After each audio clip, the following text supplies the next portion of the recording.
Hello, research faculty for the Doctor of Healthcare Administration program and the PhD in Health Services program.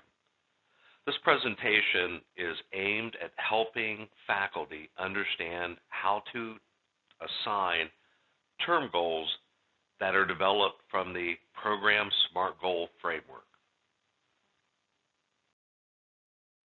First, let's take a look at the framework. You'll see in the left column that it outlines what term the student is and what term they're working on the particular proposal or the prospectus. Say a student has been with you and they're just starting the proposal stage, that would be term 1 or possibly term 2. So the far left column is important for everyone to realize that we need to now start paying attention to how many terms a student has been with you working on a particular stage. And in the past, we have not emphasized that as much as we should have. And so as you begin to insert students into the program SMART Goal framework, it'll be very important for you to keep a log or to understand how many terms has a student been working on their prospectus, or how many terms in the proposal or final study stage. The next column on the framework lists the term goal and the stretch goal. Please keep in mind that term goals serve as the basis for the term grade. They need to be very clear and objective. Stretch goals, on the other hand, can be more or less aspirational. We are not wanting to hold back students who are very motivated, so they can achieve the stretch goal and even more if they would like, and you just need to keep track of where they're at in each term to help determine what they've achieved in the previous term and where they would fit in the model. Let's say a student moves forward with a stretch goal, not only achieves the Chapter 1 approval from the chair, but maybe they achieve Chapter 3 approval from the chair, and that was what they accomplished in the previous term. You would move students through the model based on what they achieved in the previous term. Now, many students will fit directly into the model based on their term and their term goal, and that's what we're seeing. But keep in mind, we are not holding back students who are motivated and who want to move quicker through the model. And so we don't want to stifle anyone. We just want to make sure that the term goals are reasonable and they're smart and they can be achieved within an 11-week course.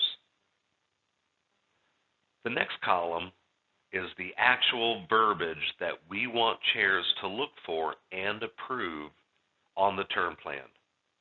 Please do not approve term plans that have term goals that do not follow the program framework for SMART goals.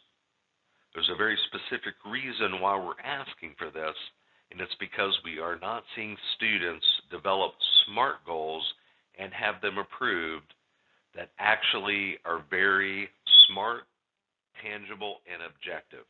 And we need to do a better job with this as a program. So please make sure that if you don't see a student have this exact verbiage in their term goal, that you not approve it. If the student has concerns or complaints, please explain to them that in order for us to comply with the syllabus, the goal needs to be SMART, and these have been written in a SMART fashion, and you cannot approve them unless they do. And if they continue to complain and will not comply with what you're saying, do not approve the term goal or the term plan, and you can send them to the program director. All right, another couple things about the framework I think is important for us to point out is that stretch goals in a particular term actually serve as the term goal in the following term. So here's the example on the screen, is that in term 3, the stretch goal was full approval by the second member of chapters 1 through 3.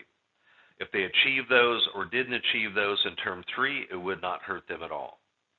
But as they move to term 4 and they achieve their term goal in term 3, their term goal in term 4 would be the stretch goal that came from term 3. So as you see how this is laid out, we've tried to very specifically and methodically link each term to the next term using the stretch goals that then become term goals. All right, let's take a look at a couple examples. The first one I think is pretty straightforward. You have a student that's beginning with you in the proposal stage, like what we have on the screen, or maybe it's the prospectus, or maybe it's the final study stage. Pretty simple. You would just look at the number of terms the student is starting in that stage with you, so it's important for you to keep track of your students in a way that you know how many terms they're with you in a stage.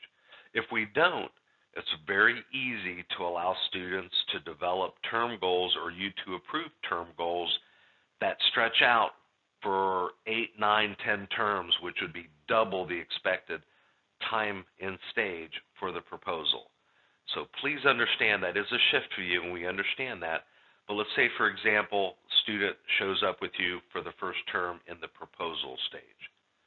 Go ahead and keep a log that you know that that student is with you first term in the proposal stage, and then look how the term goal to be achieved for a satisfactory grade would be chair approved chapter 2 in Blackboard. And there's a reason why we're starting with chapter 2 for various reasons. You can contact us or the research coordinator to ask that question if you're not sure why. But I think pretty straightforward. The student is with you for the first term in the proposal stage, or maybe it's the prospectus stage. And just follow the prospectus framework that's being sent to you in a link as well. All right, so we know many of you have students that have been with you that go way beyond the time and stage data and metrics that Walden has.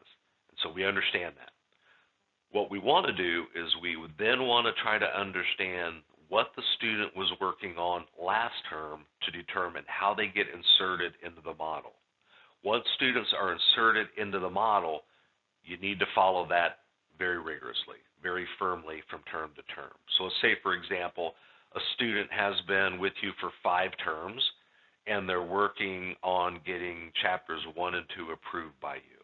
All right, doesn't fit the model based on time and stage for the term. But you can see over in the far right column how the chair approved chapters for 1 and 2 in Blackboard would be right about there in proposal term 2. All right, so it's not as important for these existing legacy students that you insert them based on the number of terms, because we are trying to make sure that students achieve approval of the particular stage in time for the prospectus or proposal that's standard across the university. Now, so as you move forward, the student that's been with you for 5 terms, for 8 terms, or 10 terms, but yet is still working on approval for chapter 2, you will go ahead and insert them into the model and then require that they submit on their term plan as a term goal, chair approved chapters 1 and 2, like what we have there. Now, if you have students that have a special circumstance or situation, please feel free to contact program leadership or myself, Leslie King, and we'll talk about how we insert them into the model. We will not be allowing students or you to create your own SMART goals.